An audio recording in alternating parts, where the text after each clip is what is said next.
شروع کرتا ہوں اللہ کے ببرکت نام سے جو بڑا مہربان اور نہایت رحم کرنے والا ہے۔ سرزمین مکہ کا ایک مشہور ولید نامی کافر تھا جو نبی رحمت سرکار دو عالم حضرت محمد صلی اللہ علیہ وآلہ وسلم کا بہت بڑا دشمن تھا۔ وہ آپ صلی اللہ علیہ وآلہ وسلم کو تکلیف دینے کا کوئی بھی موقع نہ جانے دیتا تھا۔ ولید ایک امیر تاجر تھا۔ اس نے اپنے گھر میں ہی سونے کا ایک بڑا بت بنا رکھا تھا جس کی وہ دل و جان سے عبادت کرتا تھا۔ ایک دن وہ بت کی پوجا کرنے میں مصروف تھا کہ اچانک سونے کا بت باتیں کرنے لگا جس کی وہ پوجا کر رہا تھا۔ اس بت نے ولید سے کہا، اے میرے ماننے والے، مجھ پر یقین کرنے والے، سن لے، حضرت محمد صلی اللہ علیہ وآلہ وسلم اللہ کے رسول نہیں ہیں۔ رسول اللہ صلی اللہ علیہ وآلہ وسلم کا دین سچا نہیں ہے۔ حضرت محمد صلی اللہ علیہ وآلہ وسلم پر کبھی بھی ایمان نہ لانا، حضرت محمد صلی اللہ علیہ وآلہ وسلم کے رسول ہونے کی کبھی بھی تصدیق نہ کر لینا۔ بت کو بولتے ہوئے دیکھ کر ولید کی خوشی کی انتہا نہ رہی۔ اس نے اپنے ارد گرد رہنے والے کافروں کو اکٹھا کیا اور بولا، دیکھو میرا خدا کیا بول رہا ہے۔ جب سارے اکٹھے ہو کر ولید کے بت کے پاس گئے تو انہوں نے بھی بت کے منہ سے وہی الفاظ سنے جو ولید نے سنے تھے۔ دوسرے دن پورے علاقے میں یہ بات عام پھیل گئی تھی۔ سب لوگ آتے اور اس بت کے منہ سے یہ بیہودہ الفاظ سن کر چلے جاتے تھے۔ ایک دن انہوں نے رسول اکرم صلی اللہ علیہ وآلہ وسلم کو بھی دعوت دی، اے محمد صلی اللہ علیہ وآلہ وسلم، دیکھو ہمارا بت سچا ہے جو یہ دعویٰ کر رہا ہے۔ انہوں نے نبی کریم صلی اللہ علیہ وآلہ وسلم کو بھی تشریف لانے کو کہا۔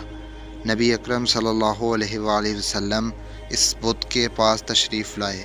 جب حضور اکرم صلی اللہ علیہ وآلہ وسلم کو دعوت دی گئی تو ولید نے چالاکی سے سارے مکہ والوں کو بھی ایک میدان میں اکٹھا کیا تاکہ آج بت کے منہ سے یہ الفاظ سب سن لیں اور پھر محمد صلی اللہ علیہ وآلہ وسلم پر جو ایمان لائے ہیں وہ بھی دوبارہ سے ہمارے خداؤں کو پوجنے لگ جائیں۔ لوگ میدان میں کھڑے ولید کے بت کے منہ سے مشرکانہ الفاظ سننے کے لیے بےتاب کھڑے تھے۔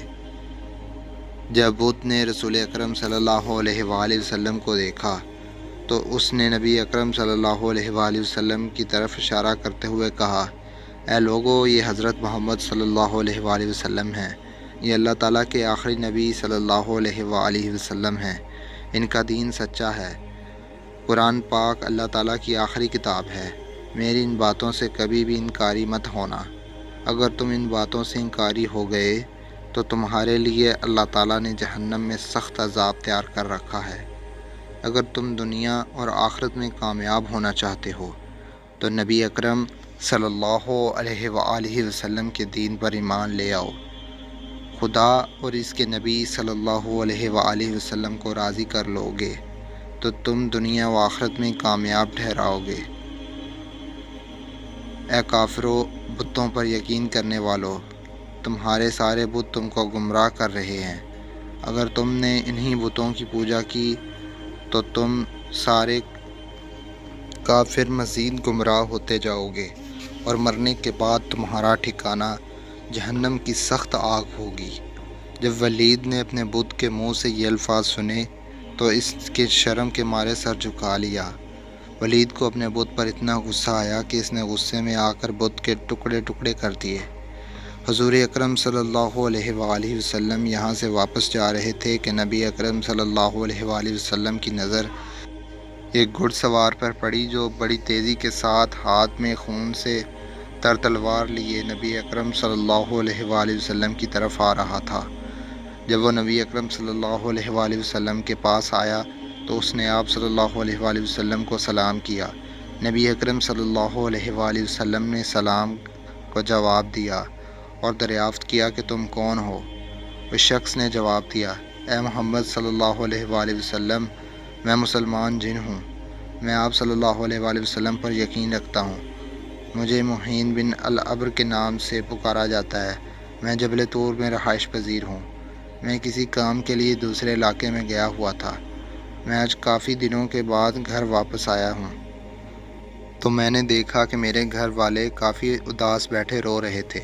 میں نے ان سے رونے کی وجہ دریافت کی تو انہوں نے جواب دیا کہ ایک شیطان ولید کافر کے بت میں حاضر ہوا ہے اور اس نے حضرت محمد صلی اللہ علیہ وآلہ وسلم کے بارے میں بیہودہ الفاظ کہے ہیں۔ وہ شیطان آج پھر اس بت میں حاضر ہونے کے لیے آ رہا ہے جو کہ نبی اکرم صلی اللہ علیہ وآلہ وسلم کے بارے میں توبہ نعوذ باللہ غلط الفاظ بولنے والا ہے۔ جب میں نے گھر والوں سے یہ الفاظ سنے تو مجھ سے برداشت نہیں ہوا تو میں نے اس شیطان کو راستے میں ہی روک کر قتل کر دیا اور اس بت میں داخل ہو کر آپ صلی اللہ علیہ وآلہ وسلم کے سچے نبی ہونے کی گواہی دی ہے۔ یہ جو کچھ بولا تھا سب کچھ میں نے ہی بولا تھا۔ مسلمان جن کی یہ بات سن کر حضور اکرم صلی اللہ علیہ وآلہ وسلم بہت خوش ہوئے اور اس دن کے لیے اللہ تعالیٰ سے مغفرت کی دعا کی۔ دوستو، اگر آپ کو یہ ویڈیو پسند آئی ہو تو اسے لائک، سبسکرائب اور شیئر لازمی کریں۔